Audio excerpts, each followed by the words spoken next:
Tonight now I'm jumping over to 1947. I was elected president of the Toronto section of the Council of Jewish Women. I'd hardly become accustomed to my new position when I was called one morning at 6 a.m. and asked to go to the station to meet a trainload of refugees who came to Toronto unexpectedly and unannounced. It brought back memories of my mother, who used to do the very same thing 40 years before.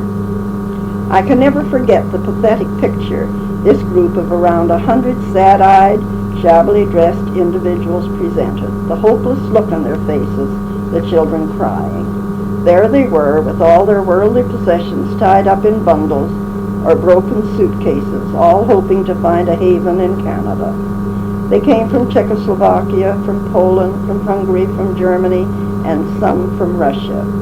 Many of them with numbers stamped on their arm from concentration camps. Something had to be done, and done quickly. There was no place to take them, of course. Houses were scarce at that time, as they are today. So we took them to Council House. The gymnasium at Council House was a very large room, and there we decided to house this small group for the time being. We called in carpenters and had the room divided into cubicles. And in one day, we bought, borrowed, and begged and got together beds, mattresses, pillows, and even clothing to make these people as comfortable as possible. Believe it or not, they were there for 5 weeks, and what a time we had.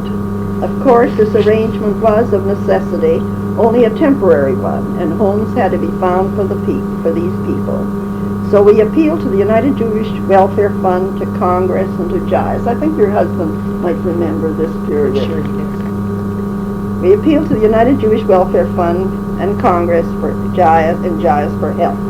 In cooperation with these welfare groups, we bought up a number of large homes, furnished them, and housed 4 and 5 families in each home until such time as they could establish themselves, find jobs, and eventually become self-supporting.